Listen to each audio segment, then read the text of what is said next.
عليكم ورحمة الله وبركاته إن الحمد لله وحده والصلاة والسلام على رسول الله أما بعد فأعوذ بالله من الشيطان الرجيم بسم الله الرحمن الرحيم واعبدوا الله ولا تشركوا به شيئا وبالوالدين إحسانا উপস্থিত শ্রদ্ধেয় সম্মানীয় সভাপতি মহাশয় ও সুযোগ্য বিচারক মণ্ডলী, আমন্ত্রিত অতিথিবৃন্দ, শিক্ষক মণ্ডলী ও সামনে জ্ঞান পিপাসু ভাই বন্ধুগণ, আজ বাৎসরিক আঞ্জুমানে আমার আলোচ্য বিষয়বস্তু হচ্ছে ইসলামে পিতামাতার মর্যাদা। পিতামাতার সাথে সৎ ব্যবহার এমন এক হক যা কোরআনে মহান রব্বুল আলামিন নিজের হকের সাথে অনেক জায়গায় সংযুক্ত করেছেন। এমন এক হক যা সবার জন্য অবশ্যই পালনীয়, যা পালন না করলে সফলতা হয় না। এর নাম বিরুল ওয়ালিদাইন।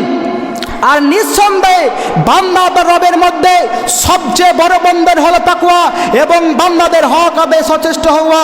এই মর্মে আল্লাহ তাআলা সূরা নিসা সূরা নম্বর 4 আয়াত নম্বর 36 এই আয়াতে আল্লাহ রাব্বুল আলামিন বলেছে ওয়াবুদুল্লাহ ওয়ালা তুশরিকু বিশাইয়া ওয়াবিল ওয়ালিদাইনি ইহসানা, তোমরা আল্লাহর ইবাদত করো, তার সাথে কোনো জিনিস শরীক করো না। ওয়াবিল ওয়ালিদাইনি ইহসানা, এবং পিতামাতার সাথে সৎ ব্যবহার করো, উত্তম ব্যবহার করো। মহান রব্বুল আলামিন আল্লাহ বলেন ওয়াকাদা রাব্বুকা আল্লা তা'বুদু ইল্লা ইয়্যাহু ওয়া বিল ওয়ালিদাইনি ইহসানা, অর্থাৎ তোমার পালনকর্তা নির্দেশ দিচ্ছে তোমরা তাকে ছাড়া অন্য কারো ইবাদত করো না এবং পিতামাতার সাথে সৎ ব্যবহার করো, উত্তম ব্যবহার করো।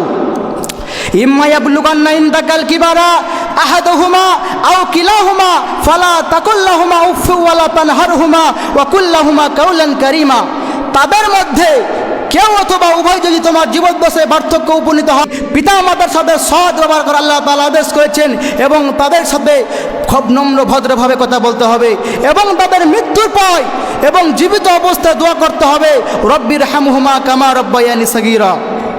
সম্মানীয় উপস্থিতি, পিতা মাতার সাথে সৎ ব্যবহার আবশ্যিক বিষয় যদি তারা অমুসলিম হন। পিতা মাতার সাথে সৎ ব্যবহার এবং তাদের অধিকার সংরক্ষণ করা ওয়াজিব, এমনকি যদি তারা মুসলিম হন, মুসলিম হওয়ার সাথে সংরক্ষণ করা ওয়াজিব নয়। আয়েশা রাদিয়াল্লাহু তাআলা বলেন, আমার মা আমার কাছে বেড়াতে এসেছেন, তিনি ছিলেন মুশরিক, আর তখন কুরাইশদের সঙ্গে মুসলমানদের চুক্তি ছিল। আমি নবী সাল্লাল্লাহু আলাইহি ওয়াসাল্লামকে জিজ্ঞেস করলাম, হে আল্লাহর রাসূল, ফাকুলতু ইয়া রাসূলুল্লাহ কদিমাতাল্লাহ ইয়া উম্মি ওয়া হিয়া রাগিবাতুন আফাসিল উম্মি ক্বালা নাম সিলি উম্মাক। হে আল্লাহর রাসূল সাল্লাল্লাহু আলাইহি ওয়াসাল্লাম, আমার মা আমার কাছে এসেছেন, তিনি আমার আতিথেয়তা পেতে, তবে কি আমি তার সাথে সম্পর্ক রাখবো?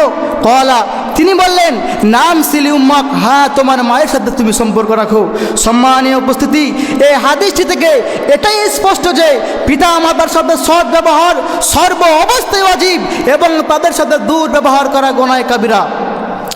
রাসূল সাল্লাল্লাহু আলাইহি ওয়াসাল্লাম বলেছেন, সালাসাতুন লা ইয়ানজুরুল্লাহু ইলাইহিম ইয়াওমাল কিয়ামা আল আকু লিওয়ালিদিহি ওয়া মুদমিনুল খামর ওয়াল মান্নান। তিন ব্যক্তির দিকে কিয়ামতের দিন আল্লাহ রাব্বুল আলামিন তাকাবেন না। নাম্বার 1, আল আকু লিওয়ালিদিহি, পিতা মাতার অবাধ্য সন্তান, এই পিতা মাতার অবাধ্য সন্তানকে কিয়ামতের দিন আল্লাহ রাব্বুল আলামিন তাকাবেন না। নাম্বার 2, মুদমিনুল খামর, এই মদপানকারী, সর্বদা মদপানকারীকে কিয়ামতের দিন আল্লাহ রাব্বুল আলামিন তাকাবেন না। নাম্বার 3, ওয়াল মান্নান, দান করে খোটাদাতা, এই দান করে খোটাদাতাকে কিয়ামতের দিন আল্লাহ রাব্বুল আলামিন তাকাবেন না।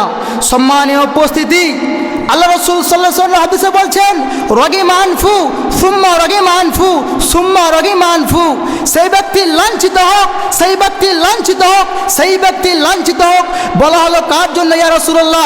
রাসূলুল্লাহ সাল্লাল্লাহু আলাইহি ওয়াসাল্লাম বললেন, যে ব্যক্তি পিতা মাতাকে অথবা উভয়কে বার্ধক্য অবস্থায় পেল অথচ জান্নাত যেতে পারল না, সেই ব্যক্তি লাঞ্ছিত হোক।